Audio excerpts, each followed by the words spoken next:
So in this video, we're going to talk about the settings page.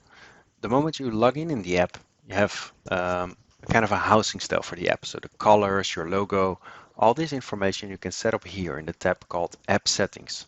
So here we can choose a logo for the app, but also the font color. So for example, now it says Demo as the company name. If you say, okay, no, my colors are red and blue, and I change it in red and I save it here, you will see that the color becomes red. Or if you say, no, I want to see my own logo, you can say, okay, my logo. And when you save it, you will see this logo.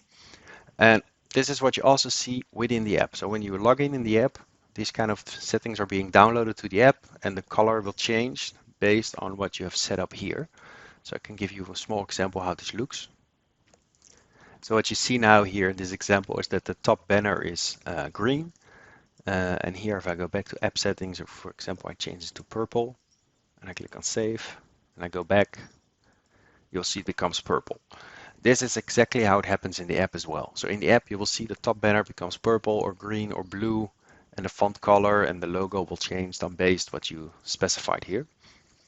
Then we have a next step called landing page. And in the landing page, you can define how your login URL works.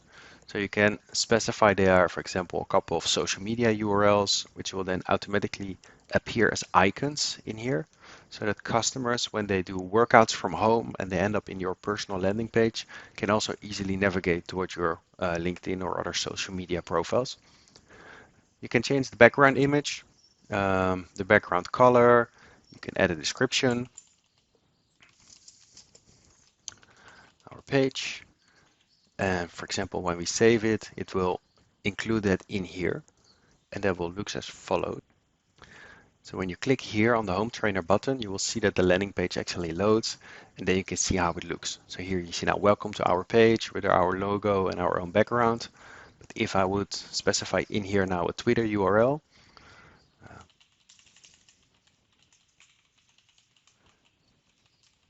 I just type the basic URL and I save it, you will see the Twitter icon is being added. And that happens also with the other social media profiles. So this is for the people doing exercises from home, and this is how you can set up a personal landing page for this. Then we have the company section.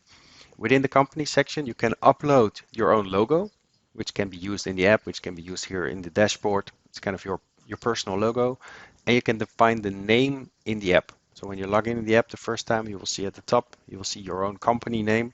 This you can specify in here. But you can also in here drop the links towards your privacy statement and your term and conditions. So people using the app can actually see this, and if they want to read it, they're able to read it. Then as last, there is the email section. And the email section can be used, for example, to send emails. So this is your studio name. So let's call it Studio Test. And our email is then test at, well, let's say, studio.com. So this is now your personal email address within the platform.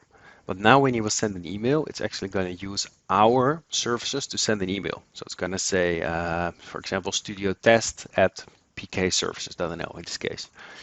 If you say, okay, I don't want to do that, I want to email also from my domain, from my website, then you can click here on SMTP. And similar what you do with Outlook or what you do with the email apps on your phone, you can specify here the login, password, and the mail server you use. And then when you configure it and you click on send test email, if it works, you can actually start emailing from the platform here with your own credentials, which is sometimes better for marketing or also prevents emails from ending up in the spam folder of the customers. So both is possible. I want to talk about one more section. I saw here in company there is a button trainers. What you can also do is you can add trainers, since else you only have one login option per user. So if you say, okay, but when I fire one of my employees, for example, I don't want them to have my login credentials. What you can do here is you can add trainers, and you can say, okay, the trainer is allowed to log in the portal.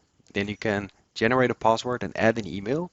And then with these credentials, the trainer can also log in the portal. And then afterwards, when you, for example, the trainer leaves the company or the trainer is being fired, you can just remove his account and then he can no longer log in. So by this, you can make the login, user, and accounts more connected to the person using it. That's for so far the settings page.